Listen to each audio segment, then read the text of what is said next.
Right, so we've got a wee test with the Slinky here, the spring. Before we get to that, I've just got a couple of things we want to say in regards to the last video, which is again as predicted with the water and no displacement of the liquid and the gas. We've got people coming in and asking for special pleading circumstances, like a magic acceleration that accelerates the bottle, the gas and the liquid all at the same time. There would have to be some sort of tractor beam, and if I use their language, this tractor beam would have to attach to every molecule of every component and accelerate it at the same rate, which is absolutely ridiculous. But it was predicted that they would come back with that. You know, you had to say on that matter, Marty, before I move on? No, well actually I was actually outside and I seen a couple of kids, you know, they're just out of school, so I thought I'd ask them, because now educated and they know everything. No, according to some folk, you know, like, kids can do it in school. Yeah, because kids repeat. The thing about we've measured downward acceleration with kids in school. The point is, you're assuming an object is a thing that goes from where it is to the Earth. You're assuming that it's the object that moves through 3D space. That's the point that's in question. So, you know, you're just making the assumption that it's the object. It could be the reference frame that's in motion, and that's what we're seeking to investigate. Anyhow, postulating, we've got a Slinky here. So what I want to show you an example of, right, if we let it go, Marty, you take an end, and we both stretch the Slinky. Oops, wait a minute. We both stretch the Slinky. And we both let it go at the same time. 1, 2, 3, go.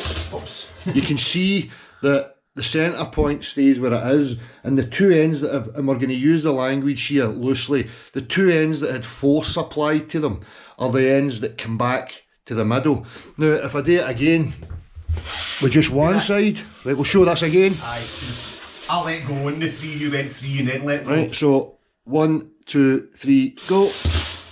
You can see that it meets in the middle. So by applying force at each end, we create the stretch. So when we put the force on the ends, it's the ends that come back to the centre point. Now if I do it again, so now I'm just applying a force to one side, and if I take it to its point where it's starting to move the whole thing, like just there, if I just get it back to where it was,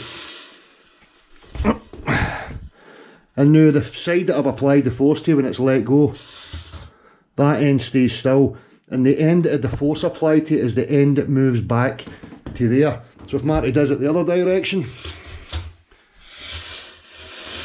just to the point where it's at a stretch, now Marty lets it go. So you can see there that whichever end the force is applied to, right, is the end that goes back, right? So if I then invert this, and this is where I'm going to need Marty's assistance. So if I'm now holding this like this, and I remove the support,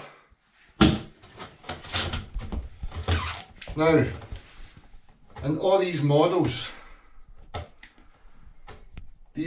claiming, let me just get that off the ground. These models are claiming that the force is being applied here. They're saying gravity is the thing that's pulling this thing towards the Earth. So as we just demonstrated, if this is the end that's having the force applied to it, when I let this go, just as we see in the other example, this end is the end that should come back.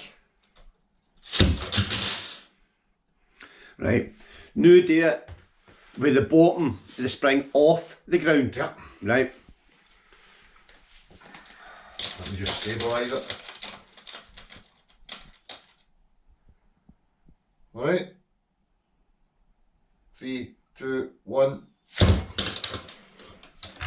Now you probably need to see that in slow motion, but as far as I'm concerned, that bottom never moved at all. Yep. Everything went down to me. So, the point being, if you heard that for us again, Marty, when we apply, we're using the terms here, force. When we apply force, it's that end that goes back, regardless of what side. It's that end that goes back to where it was originally. So when we invert it 90 degrees,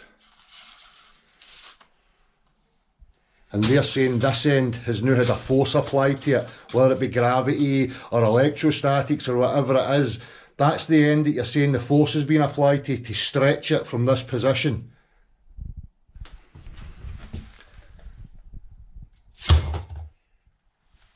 But that's not what we witness. Absolutely nothing moved. So, I would conclude that when I'm holding it like this, it's this end that's staying where it was, and it's us that are causing the stretch, because you can see the force has now been applied here, because it's this end that comes down. It's this end that compresses again. Okay, so we'll leave that with you and see what your thoughts are on that.